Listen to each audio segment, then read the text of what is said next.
fait de saumon aux pommes de terre. J'ai vraiment un faible pour le saumon, alors ça à mon avis je vais en faire un jour. Ça a l'air trop bon, par contre à mon avis ça coûte cher, mais ça a l'air trop bon. Ramequin de saumon au thym et au citron. Ça me donne trop faim. Parce que à l'heure où je tourne la vidéo, il est à peu près 11h et quelques. Donc c'est bientôt l'heure de manger et ça me donne vraiment trop faim.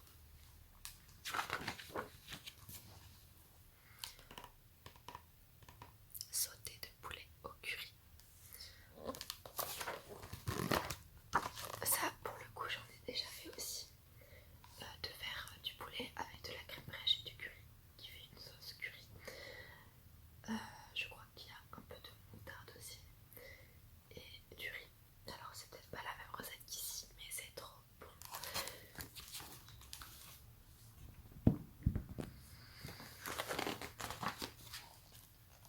Spaghetti au pesto.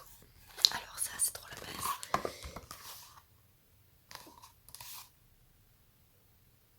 C'est fou par contre parce que je sais pas trop ce qu'il va y avoir dans la recette et ça me donne envie de regarder parce que en général je mets juste des spaghettis avec du pesto.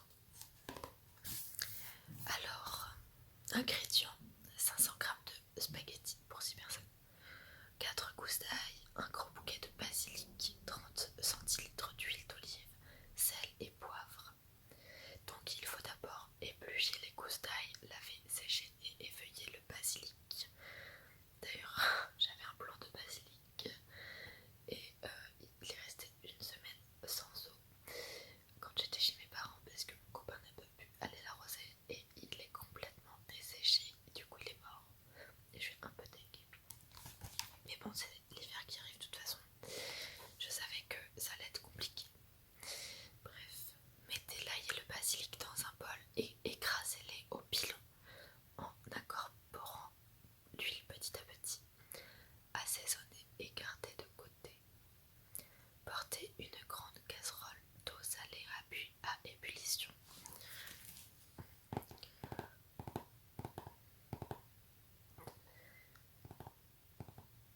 Quand elle bout, plongez-y les pâtes et faites-les cuire selon les indications du paquet. Égouttez les pâtes et remettez-les dans la casserole. Versez le pistou par-dessus, remettez sur un feu doux 1 minute en remuant. Répartissez les pâtes dans des assiettes chaudes et servez immédiatement, décorées d'un petit bouquet de basilic. En fait, je crois que du coup, ce qui change de comment je fais, c'est que là on fait le pesto maison. Et du coup c'est intéressant parce que je ne savais pas du tout comment c'était fait. Et donc là c'est avec de l'ail et du basilic. C'est cool en vrai, franchement ça peut être sympa à faire soi-même. Alors, tomates farcies au fromage de chèvre. Alors, peut-être que ça vous donne envie, mais moi pas du tout. Le fromage de chèvre, je ne supporte pas. Cheesecake à la pomme.